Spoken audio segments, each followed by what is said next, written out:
처음이자 마지막 방송이 될 수도 있는 서영석, 시민 K의 정치 토크 올립니다. 청취자 여러분 안녕하십니까. 서영석과 시민 K의 정치 토크 시간 시작합니다. 녹음하고 있는 시간은 2월 26일이고요. 2월 26일은 연장이 곧 판가름 날 시간이기도 합니다. 황교안 대통령 권한대행이 특검 연장안을 승인을 하면은 특검은 연장되겠습니다만 지금은 거의 그럴 조짐을 안 보이기 때문에 특검도 지금 마무리 단계로 넘어가는 이런 상황이 되고 있습니다. 이런 불행한 시기에 녹음을 시작을 합니다. 그간 특별검사를 비롯해 특검보와 검사, 수사관 등 수사팀 전원이 열심히 수사에 임한 것으로 알고 있습니다. 최순실 등 특검법에서 규정하고 있는 주요 사건들의 핵심 당사자와 주요 관련자들에 대해 이미 기소했거나 기소 여부를 판단할 수 있을 수준으로 수사가 진행되어 특검법의 주요 목적과 취지는 달성되었다고 생각합니다. 일부 마무리되지 못한 부분에 대해서는 국회에서 여야가 합의하여 마련한 관련 특검법에 따르면 특별검사가 수사를 완료하지 못하거나 공소제기 여부를 결정하지 못한 경우 사건을 관할 지방검찰청 검사장에게 인계하여야 한다고 규정하고 있으므로 이에 따라 검찰이 특검의 수사 결과를 토대로 엄정하게 수사를 계속할 것입니다.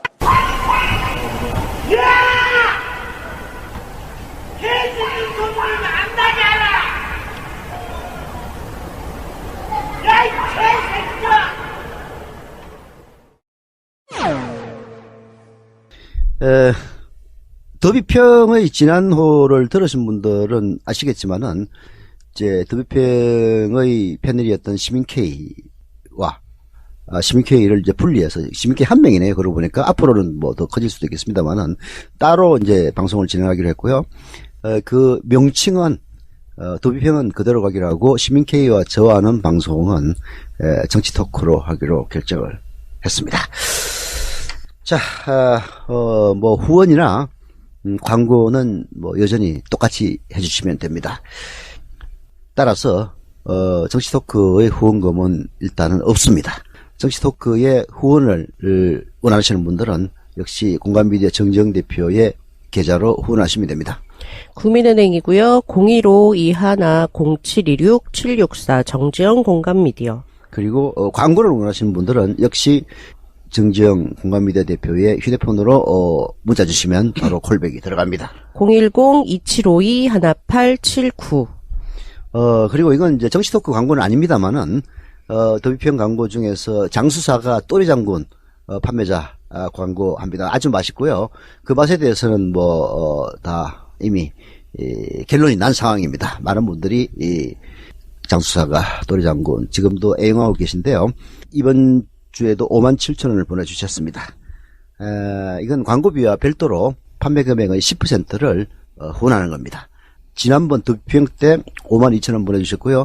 또 오늘 정치 토크 전에 57,000원을 보내주셨기 때문에 그새 한 일주 사이에 100만원 이상의 판매가 이루어졌다는 얘기인데요. 이런 광고 효과를 원하시는 분들은 정지영 공감미디어 대표에게 광고 문의 전화를 주시기를 부탁을 드리겠습니다. 본격적으로 시작하도록 하겠습니다. 네. 서영석과 시민 K의 정치 토크 패널들 소개하겠습니다. 네, 시민 K 김노선입니다. 공감미디어 대표 정정입니다. 한 가지 오해할 것 같은데, 네. 사람들이 제가 따로 한다고 하니까, 네. 저기 하승주 소장하고 싸웠냐, 그런데 그게 아니고, 자, 일정상 평일에 도저히 시간을 낼 수가 없어가지고, 이렇게 나눠지게 됐습니다. 네. 그런 오해를 받을 만한 빌미를 제공한 건 사실이죠. 그러나 그게 이제 업무론이 맞지 않다는 게 여기서도 이제 드러나는 거예요, 사실은. 시민 K와 분리하게 된 거는 이제 주말에만 녹음해야 되는 시민 K 사정상 도저히 다른 패널들 시간을 맞출 수가 없으니까 그럼 이제 뺐는데 또 우리 다른 누구보다도 다른 패널들은 모르겠습니다만은 저는 시민 K 보니까 아주 훌륭한 패널이라고 생각하고 있기 때문에 다른 걸로 같이 해보자 해가지고 주중에는 더비평이, 주말에는 정치 토크 이런 방식으로 진행하기로 했습니다. 이제 이렇게 되면은 제일 고생하는 사람은 저와 우리 공감미디어 정지영 대표인데요. 이게 뭐 1년 2년 갈 거라면 못하겠습니다만은 대선 때까지 이제 그렇게 길게 남지 않았다고 가정하고 그때까지는 힘들더라도 해보자 이런 취지에서 시작이 된 겁니다. 자, 뭐 그러니까 이런 저희들의 취지에 공감하신다면 많은 후원과 광고로 보답해 주시기를 부탁드리겠습니다. 그리고 정치적인 해난을 쫓아가면서 그 부분에 대해서 토론을 하는 방식은 더비평에서 하는 걸로 저는 충분하다고 보고요. 정치 토크에서는 그야말로 정치적인 뒷담화에 가까운 이야기들, 그러나 좀 그 해란 문제를 거론할 때 지적은 하고 넘어가지만은 깊이 있게 들어가지는 못하는, 어찌 보면은 말도 안 되는 루머들 뭐 이런 등등 이런 문제까지 좀 진지한 주제를 한번 다뤄보자 이런 방식으로 전개해 보도록 하겠습니다. 물론 이제 하다 보면은 이게 자꾸 바뀌기도 하는데요. 일단 시작은 그렇게 하겠습니다. 자, 우리 시민K 김동석님. 네. 지금 민주당에서는 물론 뭐 탄핵이라든지 이런 여러 가지 문제들은 당연히 중요하고 그런 문제들은 정치적 대처를 해 나가고 있죠. 그러나 한편으로는 또 가장 유력한 대선 후보들을 보유하고 있는 더민주당에서 탄핵이 인용될 경우를 대비해서 차기 정권을 담당할 어떤 준비를 하지 않을 수는 없는 것 아니에요? 그렇죠. 그런 상황에서 지금 전당대 후보자를, 대통령 후보를 선출하기 위한 경선인단 모집 등등이 진행되고 있는 것도 사실 아닙니까? 네, 그렇죠. 지금 제가 아까 이게 이제 그 더민주당의 그 경선인단 모집이 오늘이 며칠 전인지는 모르겠는데요. 제가 70만 명 정도일 때 몇 번 시도를 해봤는데 실패했어요. 아, 짜증나더라고. 근데 이제 어느 정도 시스템이 안정화된 모양이에요. 그래서 이 정치 토크를 녹음하기 전에 제가 직접 신청하는 걸 두 분도 들었을 겁니다. 아주 스무드하게 잘 됐습니다. 제가 조금 전에 신청했을 때는 94만 명을 돌파했거든요. 100만 명은 언제쯤 돌파할 것이고, 궁극적으로는 몇 명을 목표로 하고 있는지, 민주당 취재 결과를 김동선 기자 전해주시기 바랍니다. 그, 신문에 보면, 오늘자, 네. 1월 날짜로 100만 명이 돌파한다고 했는데, 제가 봤을 때는 월요일 날, 내일 돌파할 가능성이 더 높아요. 그러니까 지금 추계를 보면, 지난주 월요일부터 공인인증서, 은행 공인인증서가 인정됐거든요. 네. 그 첫날에 15만 명이 들어왔고, 네. 다음날에 10만 명, 다음날에 8만 명, 그 다음 7만 명, 어제는 4만 명이 들어왔어요. 공인인증서 방식을 통한 게? 예. 아니, 전체 토탈에서. 토탈에서? 예. 토탈에서, 그러니까, 그전 공인인증서 안 할 때는 하루 3만 이렇게 들어왔는데, 공인인증서가 되자마자 15만 명이 첫날에 들어왔어. 어떻게 공인인증서까지 하시면서 들으실까? 그냥. 컴퓨터에서 인터넷으로 그냥. 근데, 컴퓨터, 이게. 그것도 공인인증서 영향도 있고, 또 회선을 많이 늘렸어요. 그 첫날에는 제가 알고 600명 정도였는데, 그 다음에 첫날에 너무 전화가 많이 와서 회선이 다운되면서, 네. 그 다음에 1600명 이상으로 요원들을 늘려서, 그래서 그런 탓에 이제 확 많이 들어왔죠. 근데 지금 전반적으로 많이 좀 하향되고 있는 상황입니다. 네. 그래서 총 토탈에서, 그런데 이제 제 주변에 보면 아직도 가입 안 한 사람도 많거든요. 가입이 아니고 신청이라고. 네, 그렇죠. 신청하려고 하는, 신청의 의지는 충분히 있는데, 그냥 아직 여유가 많이 남았으니까, 그런 분들을 감안하면 250만 명까지 가능하다. 그렇게 보고 있습니다. 지금 현재 1차적인 경선인단 모집은 탄핵 사흘 전까지 계속한다고 네, 그러죠. 그렇죠. 탄핵 결정 사흘 전까지. 그러니까 예. 탄핵 결정이 지금 3월 9일이 가장 유력하잖아요. 네. 3월 6일까지 하고, 탄핵 인용 이후에 또다시. 일주일, 최소 일주일 하고, 그러니까 지금 당에서는 최소 일주일이라고 하는 게 선관위에다가 일주일 플러스해서 더 열흘 또는 10일 정도 더 요청을 했는데 그게 선관위하고 협상 중이래요. 이게 경선인단 모집 날짜도 당이 자체적으로 정하지를 못하고 선관위 그럼요. 허가를 받아야 됩니까? 그래서 허가라기보다 선관위의 협조가 있어야지 더 잘 할 수 있으니까. 그래요? 네. 뭐 일단 언뜻 이해는 잘 안 가는데 선관위에서 무슨 협조를 하길래? 선관위의 시스템이 이렇게 들어와야지 좀 더 공정한, 그리고 좀 시스템적으로 완벽한 경선을 할 수 있다. 이게 뭐 10,000명 이만 다니면 뭐 수개표를 할 수 있는데 선관위가 가져오는 뭐 여러 가지 요법이 있잖아요. 그것들 빌려오려고 하는 거죠. 그리고 기계라는 네. 거다. 기계라는 의미보다 이제 선관위가 가지고 기존에 뭐 선거를 치르면서 가져왔던 기재들이 있잖아요. 그 시스템을 이제 대여한다 이런 취지인 것 같은데 그 부분은 좀 잘 취재를 해서 네. 다음 시간에 좀 더 밝혀주시길 바라고요. 자, 그러면은 첫 번째 드는 의문, 전화를 받는 사람이 한 600명이었는데 이걸 뭐 1,600명으로 늘렸다 그 얘기 아닙니까? 네, 그죠. 그러면은 이 인건비도 만만치 않을 건데. 그죠. 저기 이게 원칙적으로는 출마 후보들이 네. 기탁금으로 내게 돼 있어요. 그리고 이거는 국가 공영선거 같은 경우에는 다시 돌려받을 수 있는데 이 대선 후보 당의 자금은 못 돌려받아요. 이거는 그냥 이 자금으로 경선을 치른다라고 예. 하면 되는데 그래서 애초에 다섯 분이었잖아요. 근데 두 분이 출마를 불출마 선언을 하면서 각자 n분의 1이 더 늘어났어요. 그렇겠네요. 애초에는 2억 5천 정도 예상했는데 지금은 4억 원 정도 각 캠프당. 지금 지금 민주당의 경선은 말하자면은 이제 국가에서 시행하는 선거는 아니죠. 예를 들어서 뭐 총선거라든지 뭐 자치단체장 선거라든지 그러면은 이제 당에서 실시하는 건데 그 비용도 당에서 내야 되는 거죠. 그렇죠.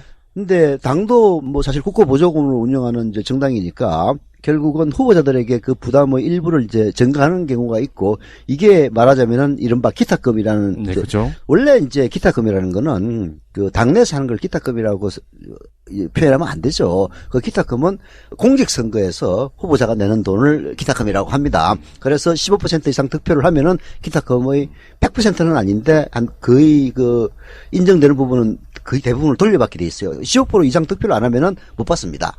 근데 이제 그런 제도를 당에서도 이제 도입을 해서 결국 기탁금을 받는 게 지금까지 관행이었죠. 뭐 예를 들어 최고위원 선거를 한다든지 뭐 당내에서 여러 가지 선거를 하면 비용 드니까 니들이 돈 내라 했는데 이게 과거 처음 시작될 때 뭐 3억 이런 처음에는 2억 5천 야, 이야기가 2억 5천 나왔어요. 얘기가 나왔었나요? 하여튼 뭐 그랬는데 지금은 4억으로 늘었다는 얘기네. 네, 그죠. 그러니까 두 가지 요인이 있는데 그 후보 두 분이 불출마 선언도 했으니까 당연히 이제 전가가 된 거고. 정확한 표현이 기탁금이 아니고 회비라고 해야 되겠죠. 그렇죠. 회비가 늘어난 셈이고. 아니, 근데 그래도 당에서는 기탁금이라는 용어를 쓰긴 씁니다. 예. 또 하나가 생각보다 지금 참여 인원들이 굉장히 늘었어요. 그러니까 2012년도에 100만 명이 뭐 신청했잖아요. 그 정도 선상을 예상하다가 지금 250만까지 이제 생각하니까 훨씬 늘어나죠, 비용이.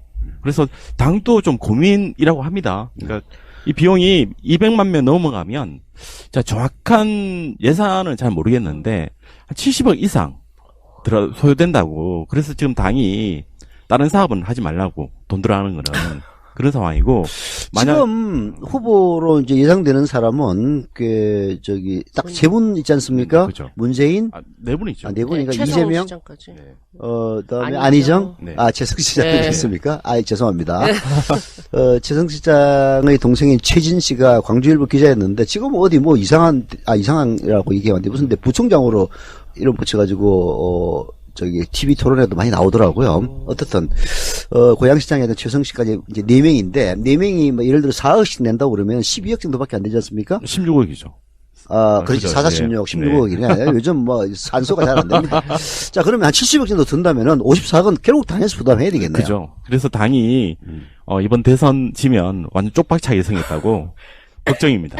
그건 엄살이에요. 어차피 대선이 치러지는 해에는 국고보조금이 2배로 늘어납니다. 그래서 더민주 같은 경우에는 지금 현재 물론 이제 득표 비율 그다음 의석수 비율 이런 식으로 이제 나눠가지고 계산하는 방식이 있는데 거기에 따라서 받게 되면은 지금은 더민주당이 가장 많이 받을 거예요. 그리고 일당이 또 많이 받게 되는 약간 프리미엄이 있더라고. 내가 구체적인 규정은 내가 안 찾아봤는데 과거 기자 시절에 보니까 그러면은 게다가 더블로 받고 하게 되다 보면은 뭐 이렇게 쪽박 찬다는 얘기는 좀 심한 얘기인 것 같고 하여튼 굉장히 많은 비용이 든다. 예를 들어서 전화 받는 분만 1,600명이라고 얘기를 했는데 그분들에게 시급 뭐 그렇다고 뭐 7,000원 최저 시급을 줄 수는 없을 거 아니에요. 그렇죠. 한 10,000원씩 준다고 따지면은 하루에만 1시간에 1,600만 원씩 드는 거 아니야.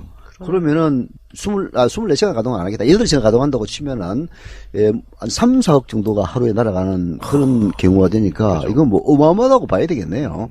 열흘이면 30억이 휙 날아가는 거 아니야. 그 70억 든다는 것 중에서 상당 부분이 인건비죠. 전화 받는 응대한 사람은 인건비일 가능성이 매우 높네요. 네, 그죠. 이렇게 말하면 꼭 그렇게 반박하는 사람이 있어요. 요즘 공인인증서가 없는 사람이 어디 있냐.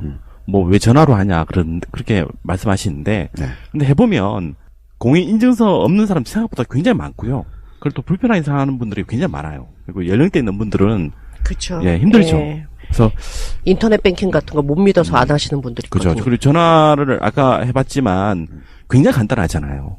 그러니까 주로 전화로 많이 받죠. 근데 모든 그 선거의 방식은 간단할수록 좋은 겁니다. 그렇겠죠. 간단할수록 좋은 거예요. 그래서 물론 이제 공인인증서를 주장하는 사람들의 얘기도 뭐 전혀 일리가 없는 건 아니죠. 그래야 신원 확인이 확실하게 되는 것 아니냐. 그런 얘기를 하긴 하는데 어차피 이제 휴대전화를 뭐 대표폰으로 쓰는 사람은 청와대에 있는 몇몇 사람들 빼고는 그리 많지는 않으니까 그런 장벽을 낮추는 게 더 낫다고 봐야 되겠죠. 근데 어쨌든 이번 대선 경선이 지난 2012년보다 많이 들어온 건 사실이잖아요. 꼭 이러면 꼭 이렇게 분석하는 사람이 있어요. 탄핵이 열기 때문에 지금 정권 교체 의지가 강해서 많이 참여하는 것이다. 뭐 그런 부분도 일견은 있겠지만 실은 시스템적인 문제가 더 강해요. 왜냐하면 2012년도에는 그 공인인증서가 안 됐습니다. 그렇죠. 안 됐어요. 그때는 범용인증서만 가능했거든요. 은행 인증서가 안 됐구나. 예. 그때는 선거법상 그렇게 얘기하면 안 돼. 공인인증서가 두 가지 종류가 있어요. 은행용이 있고 범용이 있습니다. 네, 그러니까 은행용이 2012년도에 그때 선거법상 안 돼가지고 범용만 인증됐는데 범용이 생각보다 좀 제가 알아보니까 우리나라에 깔린 범용 인증서 400만 개더라고요. 근데 1년에 한 번이라도 써봤던 인증서는 200만 개. 그러니까 생각보다는 많이 갖고 있지만 대부분은 은행 인증서로 해요. 네, 그죠. 그래서 이번에도 당에서 선관위하고 계속 협상하다가 첫날하고 둘째 날에는 안 됐잖아요. 그러니까 그게 그 협상 과정 중에 안 됐던 거고 겨우겨우 해서 지난주 월요일부터 이제 적용되는 걸로. 그래서 많이 참여할 수 있는 그런 방향으로 바뀌었죠. 이게 한 250만 명이 예를 들어서 참여를 했다. 그러니까 지금도 보면은 주변에 보면은 참지 않은 사람들 굉장히 많이 있는데요. 참여하십시오. 저도 이제 조금 전에 신청해가지고 공인인증서 누구한테 도난당했습니다. 공인인증서가 아니고 인증번호. 네. 인증번호 수집도 다 하더라. 그것도 나중에 따로 물어보겠습니다만은 어떻든 뭐라 그럴까. 뭐 탄핵이 열기 때문에 숫자가 늘어난다라고 얘기했는데 다 구라예요. 무슨 얘기냐면은 지금은 정권교체가 거의 확실시되는 뭐 조금 이따가 또 다른 토픽을 얘기하면서 얘기도 하겠습니다만은 사실 정권교체는 거의 확실시되거든요. 근데 그런 상황인 만큼 사람들이 좀 긴장도가 많이 떨어져가 있어요. 그래서 주변에 보면은 저 사람 분명히 신청했을 건데 전화를 보면 안 하는 경우가 굉장히 많습니다. 여러분들도 뭐 의문점이 있어가지고 묻는다고 하면 전화를 해보십시오. 사실은 나도 안 했어. 그런 사람들이 의외로 많을 겁니다. 그래서 이 방송을 들으시는 분들은 즉시 스마트폰을 갖고 있는 사람들은요 스마트폰으로 하는 방식이 있어요. 그러면은 이제 전화를 끊지 말고 당에서 경선인단 사무국이라고 해야 되나? 거기서 보내주는 링크가 있습니다. 주소 링크가. 그 주소 링크를 누르면은 이제 거기에 주민등록번호부터 시작해가지고 다 입력을 하게 돼 있고 그 밑에 또 설명도 달려있어요. 이거는 일회용이기 때문에 다른 데 일체 안 쓴다. 아니면 뭐 사회까지 붙여가지고 해서 이제 바로 투표는 어떻게 할 것이냐 또 물어봅니다. 현장 투표를 할 것이냐 ARS 투표를 할 것이냐를 물어봐요. 이번에 또 새로 들어온 시스템이 보이는 ARS라고 또 생겼어요. 그게 이제 바로 스마트폰에서 하는 겁니다. 그죠. 그 사실 인터넷이죠. 그러니까 훨씬 편하게 꼭 전화를 연결 안 해도 그리고 뭐 야밤에 하더라도 보이는 ARS로 하면 진행이 가능합니다. 네. 네. 보이는 ARS라 그래가지고 좀 약간 제목을 잘못한 것 같아. 나는 뭐 무슨 페이스톡처럼 얼굴을 보여주는 상황인 줄 알았어요. 그게 아니고 전화를 걸면은 주소 링크를 저기서 보내줍니다. 그걸 누르면은 인터넷이 빡 떠요. 거기에 이제 화면을 보면서 하라 이런 뜻에서 이제 보이는 AS라고 돼 있는데 이게 며칠 전만 하더라도 잘 연결이 안 되고, 이제, 그랬거든요. 그래서 짜증이 나가지고 저 3번인가 시도하다가 신경이 나서 그냥 집 쳐버렸는데, 오늘 해보니까 잘 되더라고. 뭐, 아까 우리 김동훈, 시민케이님이 말씀하셨습니다만은 어제는 한 4만 명 정도가 신청해서 점점 숫자가 떨어지지 않았습니까? 그러면은 오늘은 더 떨어졌을 거라고. 그래서 잘 된 것도 있겠지만은, 뭐 아마 해선을 늘리고, 전화 받는 사람들의 숫자를 늘리는 이런 것들이 지금 훨씬 더 접속을 원활하게 하는 그런 요인이 되고 있는 것 같으니까요. 다들 해주시길 바랍니다. 그리고, 자, 일단 우리가 진정을 했다 칩시다. 한 250만 명이. 그럼 언제 투표를 하느냐. 이것도 사실 미상불 관심 있는 대목이거든요. 그렇죠. 특히 이제 민주당의 경우에는 지역별로 돌아가면서 순회 경선을 실시하게 되어 있습니다. 네, 그렇죠. 그럼 호남에서 할 때는 그러면은 어떻게 하느냐. 사실 좀 궁금했거든요. 근데 신청을 해보니까 답이 나오더라고. 저는 이제 보이는 ARS로 신청을 했는데 다 끝나면은 마지막으로 문 닫기 전에 주소를 기입하라는 게 나와요. 정확한 주소, 저걸 해야 됩니다. 우편번호를 넣어야 그게 끝날 수 있도록 돼 있기 때문에 우편번호를 넣으려면 정확한 주소지가 나와야 되거든요. 그래서 그 주소지를 이제 기입한 것을 아마 토대로 지역별로 분류를 한 다음, 호남 경선 뭐 이틀이나 이전에 호남으로 주소지를 주는 사람들에게 사전에 ARS로 미리 투표를 하고 그 결과를 호남에서의 현장 투표와 함께 합산해서 발표하는 그런 방식이 될 것이라고 추론이 되는데 맞습니까? 네, 맞습니다. 저게 총 이번에 순회 경선 기한이 되게 엄청 짧아요. 그래서 지역별로 이틀 또는 3일로 순회를 하는데 그때 그 지역마다 뭐 이틀 네. 정도를 전부 다 ARS로 투표를 받고 우리 현장 투표 유세 이후에 현장 투표해서 동시에 합산해서 발표하는 걸로.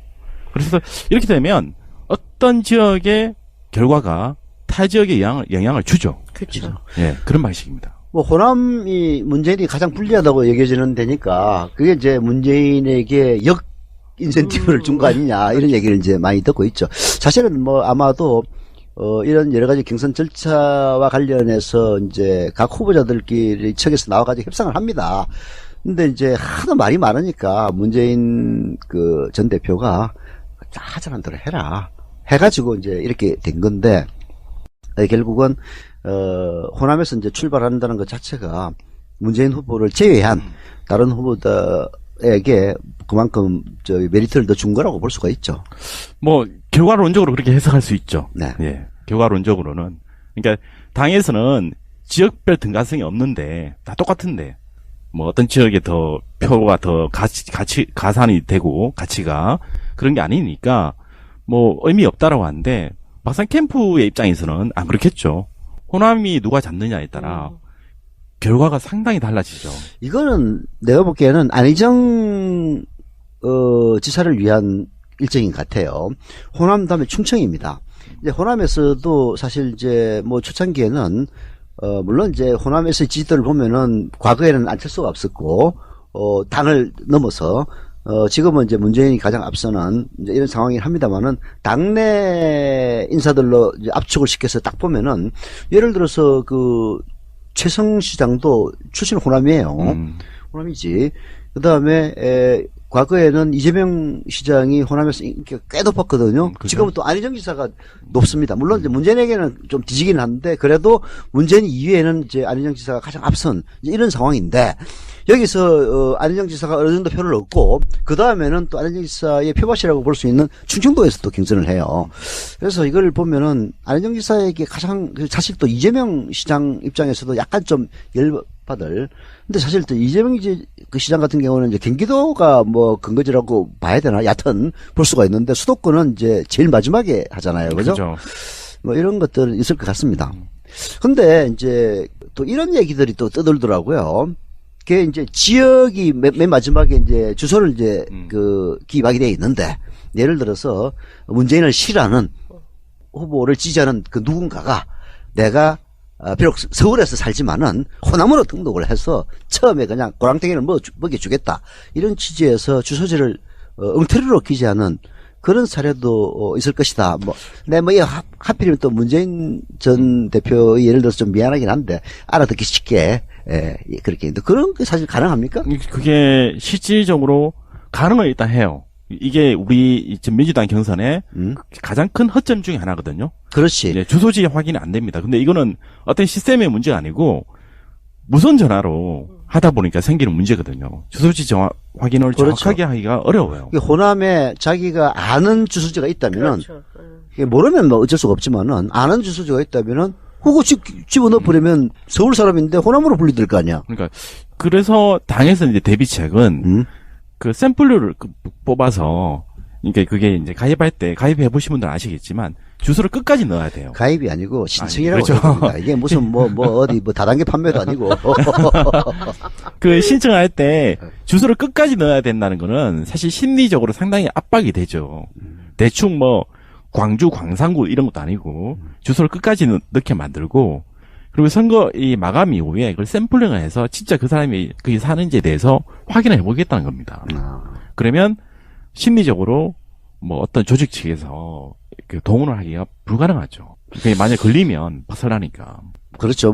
걸리면은 행사적인 처벌도 가능합니다. 그렇죠. 그러나, 우리 서민들의 입장에서야 행사적인 처벌도 처벌이지만은, 이제 자기의 평판이 아주 나빠지는 이런 것들을 감수하면서까지 주소를 사기로 쓰는 만한 그런 요인을 미리 제거하는 그런 측면이 있겠네요. 그리고 그 캠프 조직에서도 이거 만약에 조직적으로 하다가 걸리면 그거는 무조건 후보 자격 박탈입니다. 그러니까 10,000명, 20,000명 단위로 뭐 카톡으로 보냈다. 네. 그걸 어떻게 보안을 지켜요? 그러니까. 완전 다 걸리죠. 그래서 그 실질적으로는 그런 허점이 있긴 하지만 그렇게 실제로 실행할 만한 강 큰 사람은 없을 것이다. 봅니다. 글쎄요. 근데 물론 이제 후보 진영에서 조직적으로 그렇게 할 경우는 극히 없겠죠. 없다고 네. 봐야 되겠어요. 네. 여기 아까 거론했던 4명 후보들이 모두 다 양식 있는 분들이고 그분들이 뭐 설사 겉으로 드러난 바는 달리 속으로는 야비해가지고 그렇게 하고 싶다 손 치더라도 이 가령 예를 들었습니다. 또 그 사람들을 그렇게 비난했다는 게 아니고 그렇다면 치더라도 이렇게 들통이 날 가능성이 크다면은 위험을 감수할 필요는 없겠죠. 다만 일부 극성 지지자들 중에서는 이제 자발적으로 그렇게 하는 사람들이 전혀 없을 수는 없겠네요. 그렇죠. 그러니까 특정 후보가 아니더라도 그냥 특정 후보에 대한 평은 일단 나중에 하고 경선이란 제도 자체에 대해서 제가 조금 설명드리면 정치하고 선거하고 경선은 서로 전혀 다른 겁니다.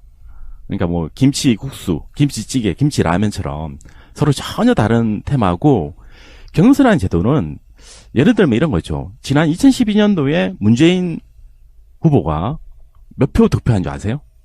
대략. 그러니까 우리 민주당 경선에서 35만 표를 득표했거든요. 그거는 이제 더비평에서 그 고일석 선생이 정확한 데이터를 한번 얘기한 적이 있습니다. 자기가 좀 잘못 33만 표입니까? 35만 표. 30몇 만 표라고 그러더라고. 뭐 예. 200만 명 어쩌고 저쩌고 했는데 그게 아니었다. 라면서 이제 쭉 설명한 적이 있어요. 네, 그러니까 근데 뭐 의외로 숫자가 낮았습니다. 네, 낮았어요. 그러나 30만 표만 넘어도 뭐 이렇게 인위가 개입할 가능성은 좀 극히 희박하다고 봐야죠. 제 그거죠. 이게 30여만 표. 그 우리 전체 유권자의 0.6% 정도라고 봐야 되거든요. 그러면 우리 경선은 어떤 제도, 어떤 허점이 있냐면 성수 대표님이 만약에 내일 대선 출마하면 지지율이 한 몇 프로 나오겠습니까? 뭐 한 0.001%는 나오겠지. 아닙니다. 1% 나와요. 1% 나와? 예, 제가 나가도 1% 나와요. 그 정전 선생님 나가도. 그러니까 그 이놈도 싫고 저놈도 싫은데 그냥 저 사람 얼굴 보고 또 이름 보고 지지하는 사람들이 1% 나오거든요. 당신은 1%도 못 받을 것 같은데. 저는 1.5% 나온다고 봐야죠. 하여튼 뭐 그건 약간 그렇다 치고. 그 스케이트 팬들이 있으니까. 이런 쇼트트랙의 백관왕이었던 김동성이라는 동명이인이 존재하죠. 그러니까 그 이유 때문에 지지할 사람이 1%가 있어요. 근데 제가 이런 좀 헛소리를 장황하게 하는 거는 정말 이게 경선이라는 제도를 보면 문재인 후보가 그 당시 33만 표를 받았는데 어떤 선거를 좀 아는 사람이 그 나를 지지하는 1%를 찾아가지고 찾아내는 기법이 있을 거 아니에요. 찾아서 민주당 경선에 가입시키면 대선 후보가 가능하다는 이야기죠. 이게 경선의 가장 큰 허점이거든요. 가장 큰 허점이라고 표현하니까 욕을 먹는 겁니다. 아니, 그럴 가능성이 있다는 것과 그런 일이 실제로 일어난다는 건 매우 다른 건데. 그러니까 이거는 만약에 이제 성수 대표님한테 제가 만약에 그렇게 해서 1% 지지 가지고 이긴다 문재인을 말도 안 되는 이야기죠. 그렇지만 이재명 시장이나 안희정 지사 같이 10% 20% 지지를 받는 사람들은 자기 지지자를 모아가지고 효과적으로 넣으면 가능하다는 이야기죠. 그리고 우리 대선은 그런 적이 있어요. 예를 들면 2002년도 같은 경우에 많은 사람들이 착각하는 게 노풍이 불어서 노무현이 이겼다라고 생각하는데 아니죠. 반대입니다. 이겨서 노풍이 분 거예요. 광주에서. 그 당시에 노사모, 저도 그때 노사모였죠. 그 한땀 이게 이제 깻잎 반찬 들주듯이 지지자들을 다 찾아다니면서 손편지에 써가지고 주소지에 넣고 좀 찾아가서 빌고 이런 과정이 있어가지고 그때 광주에서 이긴 거죠. 이기고 난 다음에 그런 노풍이 확 불었죠. 주장이 틀린 주장을 하는 거예요.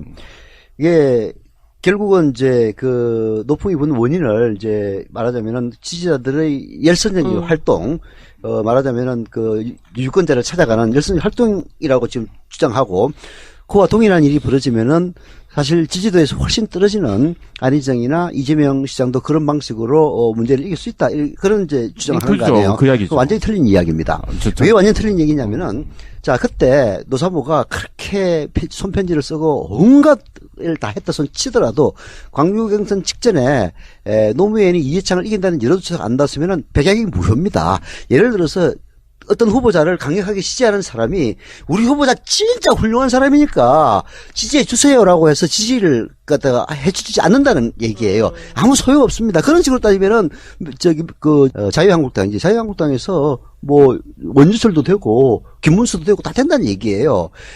그게 가능성이 있었기 때문에 그런 그 활동들이 서로 이제 마주쳐가지고 그 결실을 이룬 건데, 그 가능성의 부분을 제거해버리고 이렇게 해서 되었기 때문에 다른 사람들도 이렇게 하면 된다라고 얘기하는 게 틀렸다는 얘기예요. 그러니까 이게 두 가지 다 결합이 되어 있겠죠. 근데 당시에는 어떤 한 일간지에 뭐 노무현은 이해창을 이긴다라는 게 나왔어요. 그게 광주 민심에 영향을 줬겠죠. 근데 당시에 일단 여론조사 지지율은 이인재가 30% 가까이 나왔고 노무현 후보는 3% 나왔어요. 10배 가까이 차이가 나는 상황이었는데, 그때 광주 경선을 이기면서 완벽한 노풍이 불기 시작했던 건 사실인 거죠. 근데 아니, 이 이야기를 왜 하냐면, 또 그 다음 이야기가 있죠. 2007년도에는 저희 정동영 후보 지지율이 높긴 했어요. 높긴 하고, 친노 후보들이 한명숙, 이해찬, 유시민이 좀 낮긴 했는데, 친노가 다 합치면은 정동영보다 상회한다. 그게 일반적인 상식이었죠. 근데 결과론적으로는 우리가 뭐 지난번 방송에도 언급했지만 제가 태어나서 한 번도 안 가봤던 옥천, 보령, 영동 그 한 지역에서 완벽하게 박살이 나면서 친노가 손을 들었죠 그때. 그러니까 이 선거란 거는 자기 지지자를 찾아가지고, 경선이라는 거는 선거가 아니고 경선은 자기 지지자를 찾아가지고 많이 넣기 게임입니다. 그래서 저는 글쎄 그 예를 들은 걸 노풍을 들고 하니까 욕을 처먹는 겁니다. 그거는 전혀 경우가 달라요. 예를 들어서 그때 그 노무현 후보였죠. 후보가 이인재가 30% 3%였다는 얘기는 초기 이야기고, 실제로 경선이 시작되면서부터는 노풍이 이미 그 울산에서부터 불기 시작했어요. 그런 상황에서 여론조사에서도 계속 지속적으로 노무현이 이해창을 따라왔습니다.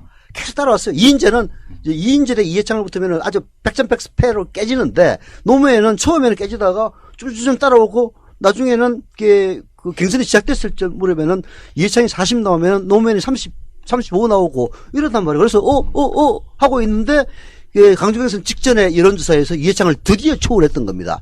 그래서 물론 그렇다고 해가지고 노무현 진영에서 아무 일도 안 하고 연청도 없고 뭐 염동연도 없고 했다면은 그렇게 많이 이기지는 못했을 거예요. 근데 그때는 누구나 다, 저도 그때 기자를 하고 있었으니까, 광주에서는 하나가면 다 이긴다고 누구나 다 예상을 하고 있었다고.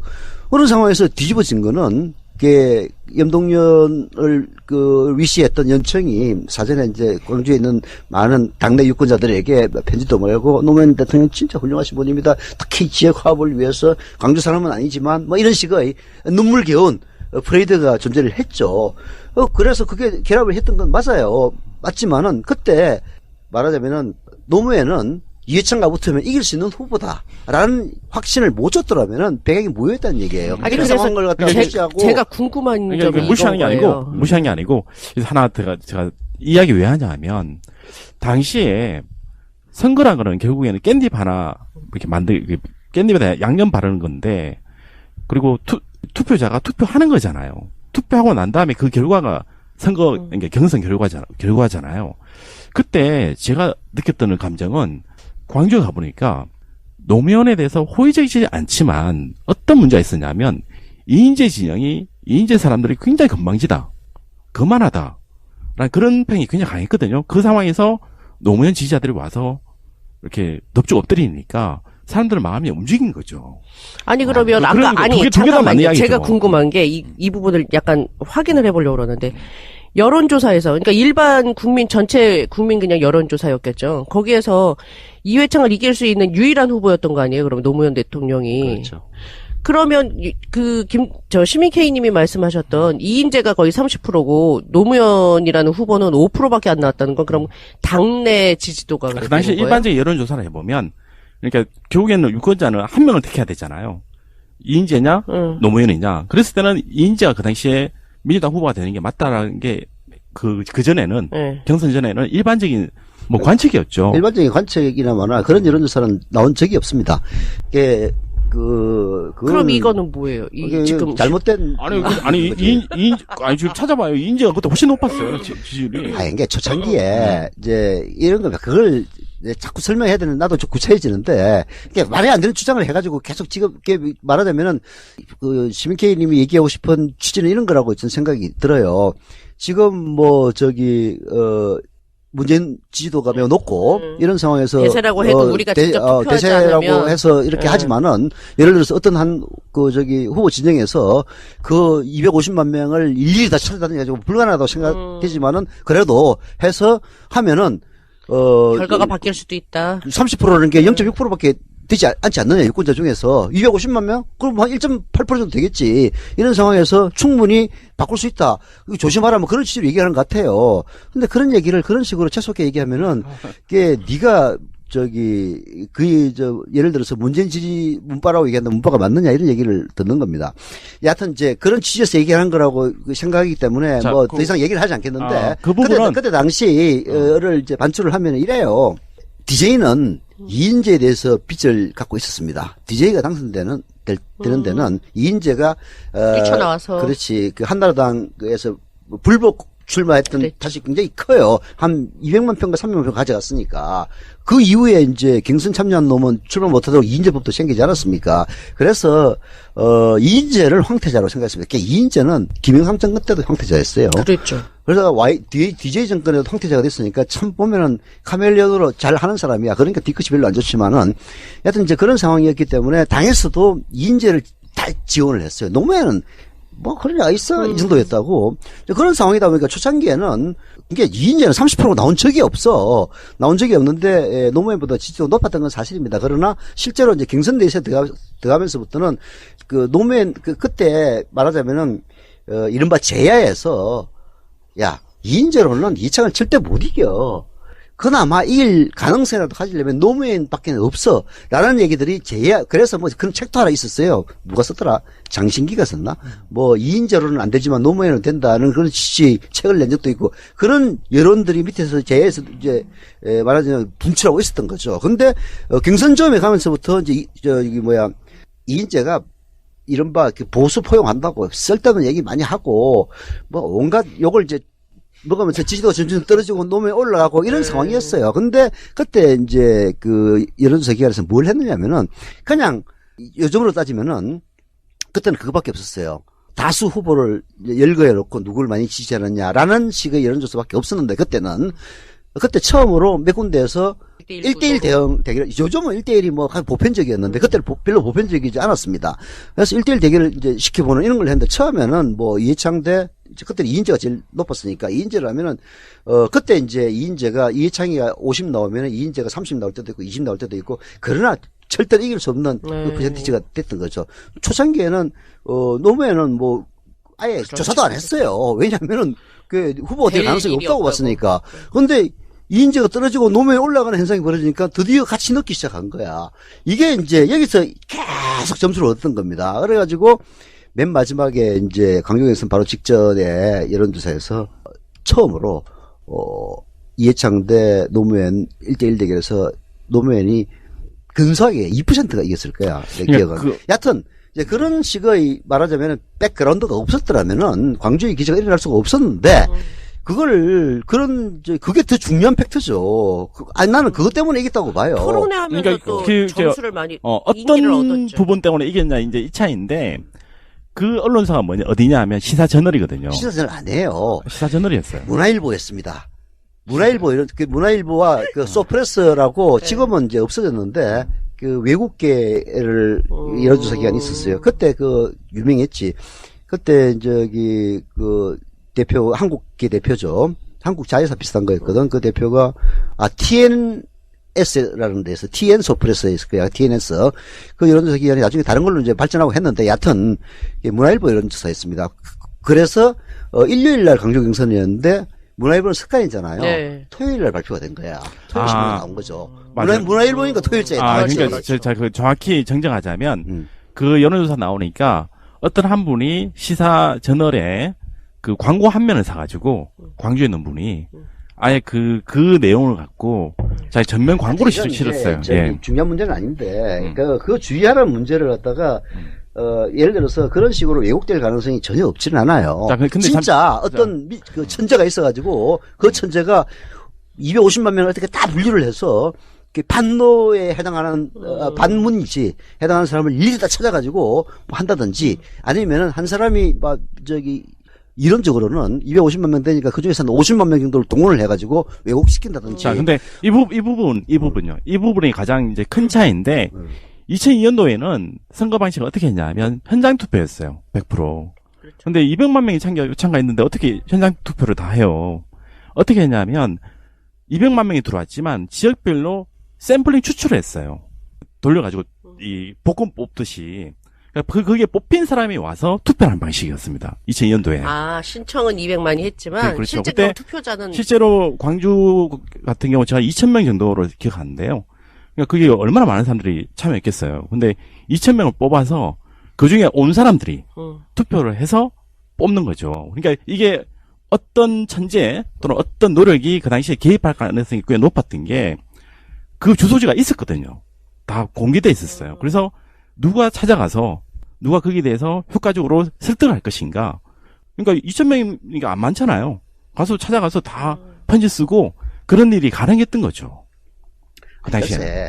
지금은 좀 어렵죠. 지금은 불가능할 뿐더러 그래서 그때 그런 것들도 내가 얘기했지만은 그때 노무현이 가능성을 보여주지 않았더라면은 그때 노사모가 아니라 노사모 할아버지가 와가지고 호소를 해도 혹여나 잘하지 마. 다 인제 찍었을 거예요. 그걸 갖다가 간과시키는 얘기를 하니까 내가 그거 부인하는 게 아니고 시대 됐어 이제 지금 그 논란의 얘기를 이 이야기 중요해요.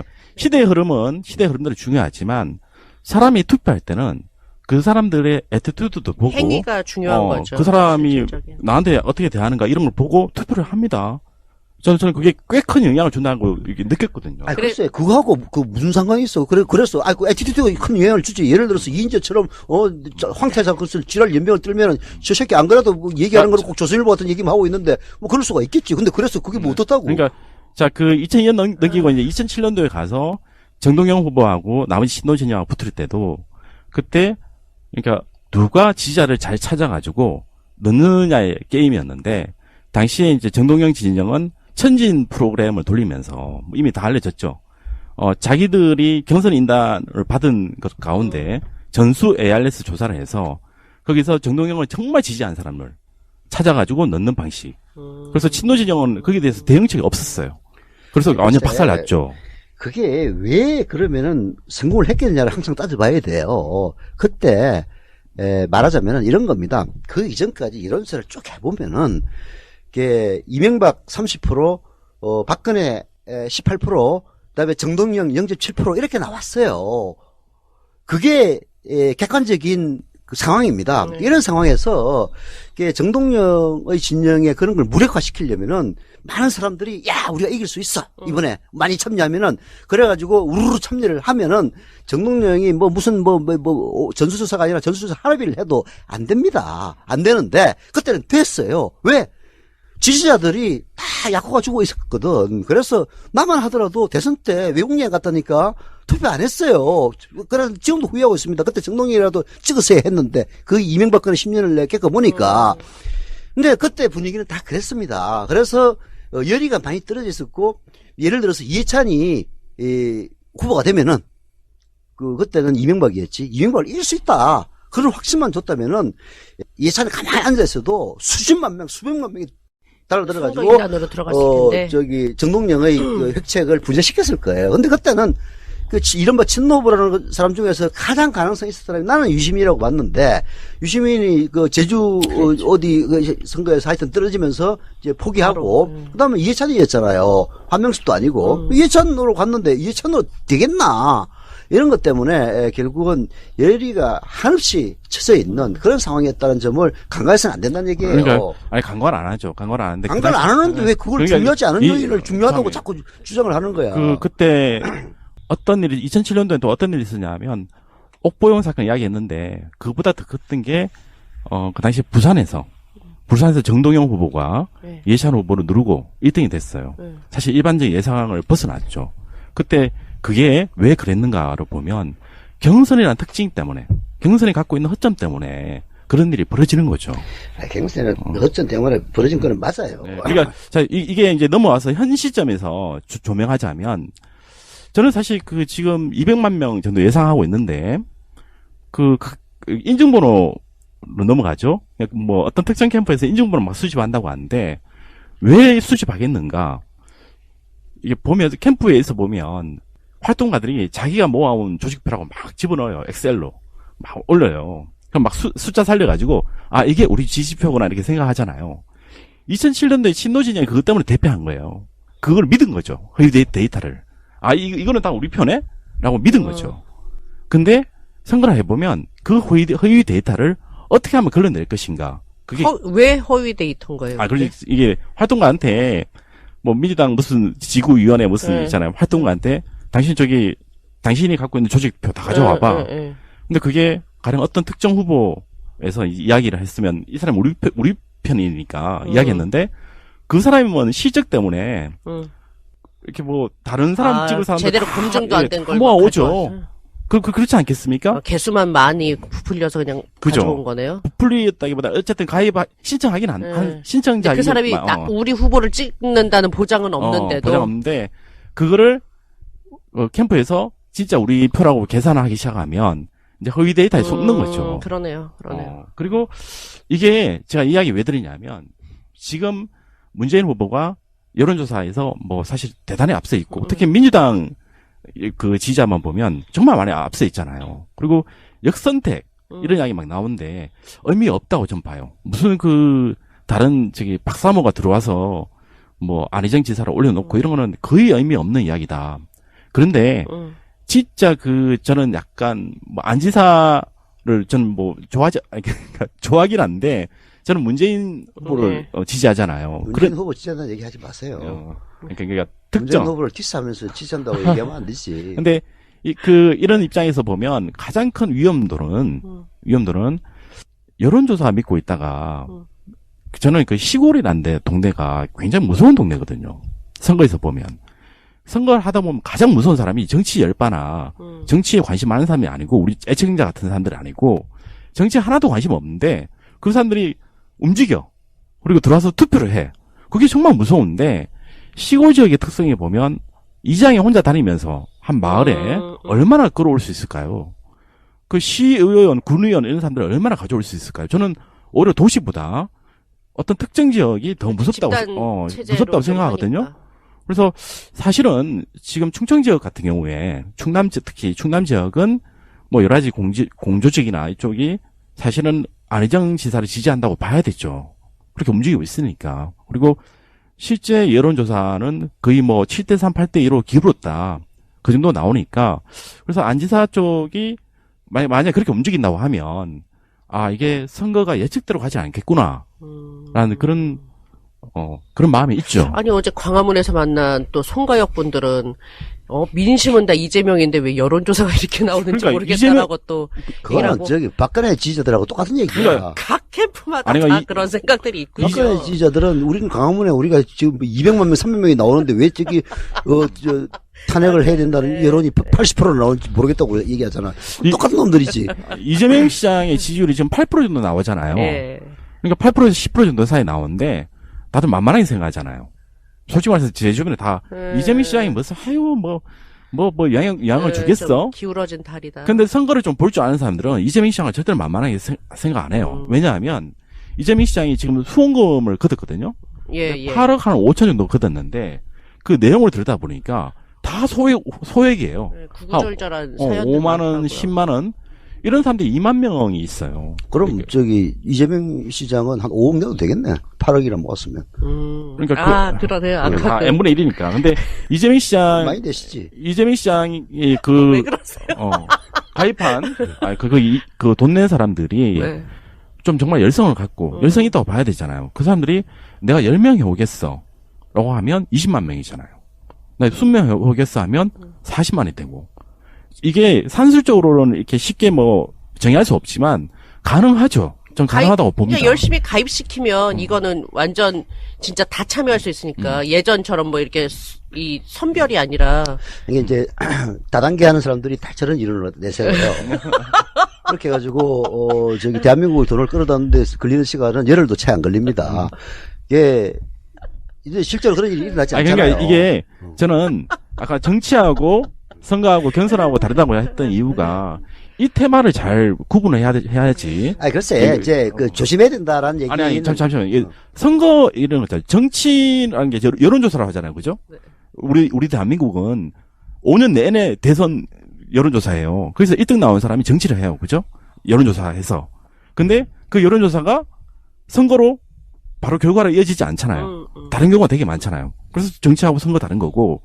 그리고 이 선거란 맥락과 경선은 제가 아까 문재인 후보 예를 든 게 그렇게 단지 자기가 2% 후보라도 자기를 정말로 찾을 수 있다고 하면 가능하다면 집어넣으면 의외의 결과가 나올 수 있다. 내가 열심히 노력하면은 이건희보다 돈을 더 많이 벌 수 있다는 얘기가 똑같은 얘기예요. 이게 이론적으로 불가능하지 않다고 해서 현실적으로 불가능한 얘기를 가능하다고 얘기를 하면은 말이 안 되는 얘기고 대세가 이제 이유는 그런 말하자면은 문재인 캠프가 병신 바보들의 집단이라면 가능한 얘기예요. 그러니까 문재인 캠프는 우리 지도씨만 특히 호남 당내 여론조사 70% 나오는데 우리 선거할 필요가 뭐가 있어? 가만히 있으면 돼. 라고 하고 있는데, 이게, 말하자면은, 거북이가 돼가지고, 가만 앉아있는데, 이재명, 토끼가 앉아있는데, 이재명 거북이하고 안희정 거북이가 밑바닥을 막 훑어가지고 하면은, 그럼 가능할 수도 있어요. 근데, 그렇게 되려면은, 문재인, 캠프는 병신들의 집단이어야 되거든. 근데, 객관적으로, 물론 지지도가 높다고 해서 훌륭한 인적 자원을 꼭 보유하는 것은 아닙니다. 노무현 대통령 때도 보니까 괜찮은 인물들이 노무현 주변에 모이긴 하더라고요. 그러나 전체적으로 보면은 역시 이해창 진영의 맨파워가 노무현에 비하면은 비교가 안 됐어요. 특히 막판에 가서는 이제 그런 점들을 고려하면은 문재인 주변의 캠프가 바보 집단이라는 가정은 성립이 되지 않는다는 얘기거든. 그러니까 거기서도 마찬가지로 그렇게 열심히 다 모아가지고 너 10명 데려와, 너 10명 데려와. 그렇게 하면은 대한민국 인구가 3억 정도 돼야 될 거예요. 자, 그렇게 됐을 때 누가 이기느냐 이거야, 내 얘기는. 그러니까 지금 오늘 주제가 누가 경선에 이기겠냐가 아니고 주의하라는 얘기를 하면서 그러니까 그따위 재수없는 얘기를 하니까 자꾸 얘기를 하는 거지. 그러니까 경선이란 제도가 갖고 있는 문제에 대해서 그리고 선거를 어떻게 임해야 되느냐에 대해서 제가 이야기해 드린 거잖아요. 저는 최근에 제가 3일 전에 대구에 갔다 왔는데 또 대구 얘기한다. 그러니까 좀 정상적인 도시 얘기 좀 해요. 그러니까 대구에서 문재인을 지지하고 또 민주당을 지지하고 이런 사람들을 만났어요. 만나서 좀 어떻게 되고 있는가 앉아서 이제 밥을 먹고 이제 술을 한잔 하는데 잠시 쉬었다 가겠습니다.